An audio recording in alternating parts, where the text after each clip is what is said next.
Could a Siberian tiger survive in Africa? Something is watching from the darkness, but it is not a lion. A striped face appears between the grass stems. The animal lowers its enormous body and moves forward without making a sound. Thousands of miles from the frozen forests of Russia, a Siberian tiger is preparing to hunt on the African savanna. The antelope has never seen anything like it. Neither have the lions, sleeping less than a mile away. The tiger advances, then the wind changes. The antelope raises its head and gives an alarm call. Every animal around the waterhole begins running. The tiger charges, but the distance is already too great.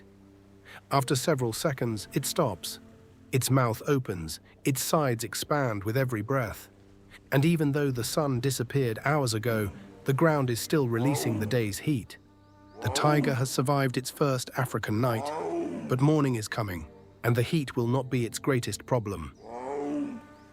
The first sunrise. At sunrise, the tiger's new world becomes visible. There are no snow-covered mountains, no dense forests of pine and birch, no wild boar tracks pressed into frozen ground, only open grass, scattered trees, unfamiliar scents, and eyes watching from every direction. The animal is commonly called a Siberian tiger, although Amur tiger is the more accurate name. Its natural home lies mainly in the forests of Russia's Far East and northeastern China, where winters can become brutally cold.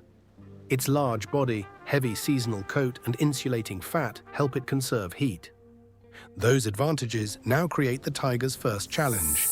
By mid-morning, the temperature is climbing. The tiger's thick fur does not suddenly make survival impossible. Tigers as a species already live in hot regions, from India's dry forests to the tropical islands of Southeast Asia. But this individual is adapted to a much colder climate. Its larger body loses heat more slowly, and its dense winter coat would be uncomfortable under an African sun. It does what many large cats do when temperatures rise. It stops moving. The tiger finds shade beneath a tree, lies against the cooler earth, and waits. If water is nearby, it may enter it. Tigers are capable swimmers and often use water to cool themselves. Africa is not one environment. Place the tiger in the Sahara and the experiment could end quickly. Shade and reliable water would be scarce, while extreme temperatures would make hunting dangerously expensive. Place it in a humid rainforest and the story changes. It rests during the hottest hours and begins moving after sunset. This part would not be completely unders. A forest hunter without a forest. A tiger. The cat normally uses vegetation, uneven ground, and darkness to approach closely. It then explodes forward in a short rush, attempting to seize the animal before a long chase begins. On an open plain, that final distance becomes difficult to close. The tiger's orange coat may appear bright to human eyes, but many hoofed mammals do not see color as humans do. Against dry vegetation, the stripes can break up the cat's outline. Even so, camouflage cannot replace physical cover. The impala sees movement. The hunt ends before it begins. The tiger continues walking.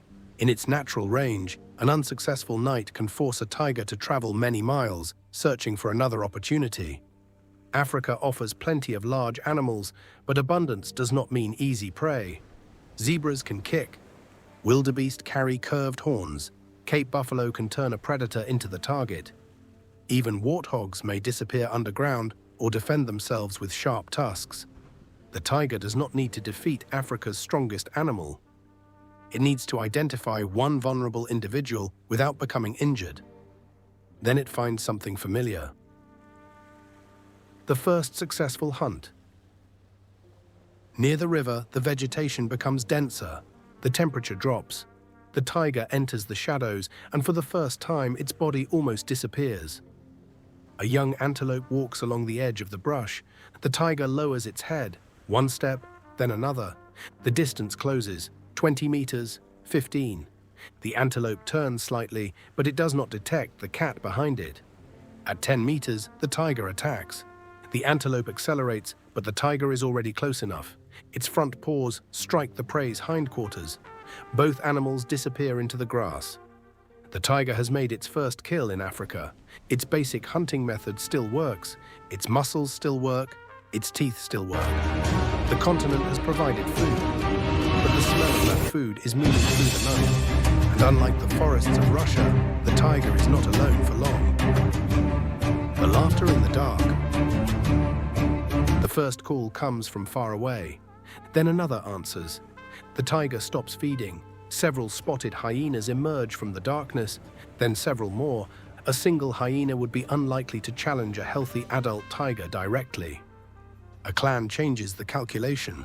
The first animals remain beyond striking distance, while others approach from behind. They test the tiger from several directions, looking for hesitation. The tiger attacks. The hyena retreats. But while the tiger drives one competitor away, another reaches the kill. The cat turns again. More calls answer from the darkness. The tiger may be larger and more powerful than any one hyena, but it cannot watch every direction forever. This is the same problem lions face. Spotted hyenas are not merely scavengers. They are capable hunters, organized competitors, and experts at finding food through sound and smell. The tiger has spent energy making the kill. Now it must spend more energy defending it. A leopard might attempt to carry smaller prey into a tree. This tiger is far heavier and not built to escape with a large carcass into the upper branches. If enough hyenas gather, abandoning the meal may become the safest decision. But before the clan can close in, the hyenas suddenly stop. They are looking past the tiger. Something more dangerous has arrived. The lions find the stranger. The tiger and the lions stare at one another. This is not a meeting that occurs in the modern wild, but their ancestors once occupied parts of the same broad regions of Asia, and both cats evolved to kill large prey. The tiger is generally solitary. The lions are not. That difference may matter more than body size. One tiger against one lion would not produce a guaranteed winner. Sex, size, age, health, experience, and the location of the encounter would all affect the outcome. But Africa rarely offers such a clean contest. The tiger is facing two lionesses and an adult male. The lions do not need to fight fairly, they only need to surround the stranger.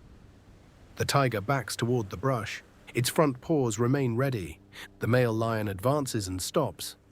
Neither cat wants to be injured. A deep bite or damaged leg could prevent either predator from hunting again. The tiger growls, the lion answers. Then one lioness circles closer. The tiger turns and disappears into the vegetation. The lions take the carcass. The tiger survives the encounter, but loses the food it desperately needed. And from this point forward, every kill risks attracting the same competitors. The cost of being alone. In the Russian Far East, the tiger is already a solitary hunter. Being alone is not a weakness there. It allows the cat to move quietly across an enormous territory and use prey without supporting an entire group. But Africa's open ecosystems contain a crowded community of large carnivores. Lions hunt and defend territory together. Hyenas live in clans. African wild dogs coordinate during hunts and may chase other carnivores that approach their pack. Leopards survive partly by avoiding large predators and using trees. The tiger enters this system without knowing the routes, boundaries, or warning signals. It does not understand which waterholes belong to a pride. It does not know where hyenas gather. It cannot recognize every alarm call from birds and antelope. Its body is powerful. Its information is poor. Even the sky works against it. Vultures descending toward a carcass can advertise the tiger's position to competitors over a huge distance. The tiger is learning, but each lesson costs energy. Water, refuge, and trap.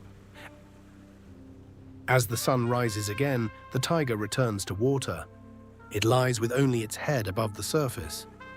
For a moment, the river solves the heat problem. Then the surface begins moving. A large Nile crocodile waits near the bank. The tiger can swim, but swimming in an African river is different from entering a quiet forest stream. Deep water removes the cat's footing and gives the crocodile the advantage. The tiger retreats onto land. Farther upstream, a hippopotamus enters the water.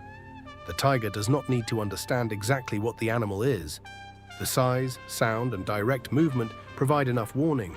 It walks away. Water remains essential, but every visit requires caution, and the river may carry threats too small to see.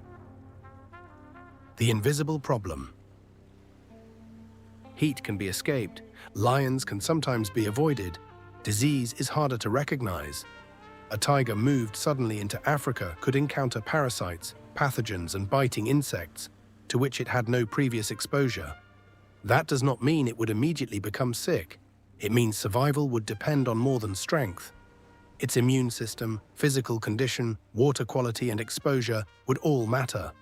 An injury that would heal in one environment might become infected in another. A tick-borne illness could weaken the tiger before any predator approached. Even a successful hunter can lose when its body begins fighting an enemy hidden inside it. But the greatest threat to long-term survival is not a parasite, it is the tiger's own success. The territory problem. The tiger has found a river, thick vegetation, and enough prey. For several weeks, it survives. It begins using the same trails and marking the same trees. It is trying to establish a territory, but those trails already pass through the territory of lions, hyenas, and leopards. Every animal is competing for some combination of food, water, cover, and space. The tiger may avoid the open plains and remain near dense river vegetation, where its ambush style works better. That decision improves its hunting. It also concentrates the tiger near water, where other predators and prey must eventually arrive. The cats might avoid one another most of the time by moving at different hours.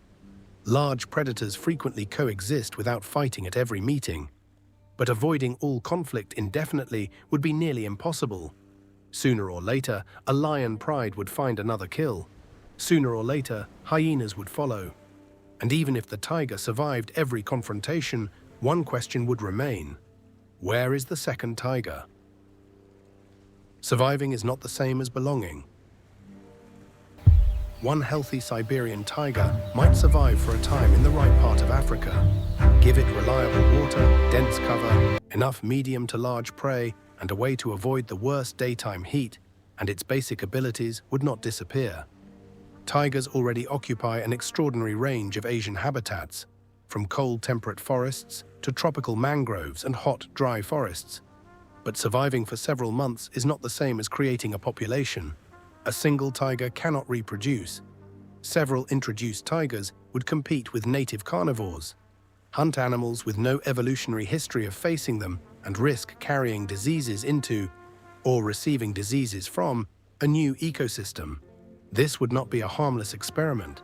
It could disrupt food webs that already contain their own apex predators. The tiger's absence from Africa does not prove it is too weak to live there. Animals do not occur wherever they might physically survive. They are shaped by geography, evolutionary history, competition, and chance. Weeks have passed. The tiger has learned to sleep through the heat. It hunts beside the river. It avoids deep water. It abandons kills when too many hyenas arrive. And it disappears whenever it hears several lions approaching. Tonight, hunger pushes it farther into the open. A young wildebeest has become separated from its herd. The tiger moves into position. It closes the distance. The wildebeest has not seen it, but another animal has. A lioness is stalking the same target. The tiger sees her. She sees the tiger. Neither moves. The wildebeest stands between two predators from two different worlds. Then a roar sounds behind the lioness. Another answers from farther away. Her pride is coming. The tiger could attack first. It could fight for the prey. It could prove that it is powerful enough to challenge Africa. Instead, it slowly lowers itself into the grass and retreats toward the trees. Could a Siberian tiger survive in Africa? In the right habitat, for a while possibly. But Africa would never test only its strength. It would test its ability to find shade, secure food, understand unfamiliar danger, and remain invisible in a land where every kill has witnesses. The tiger disappears between the trees. Not defeated, not victorious, just alive.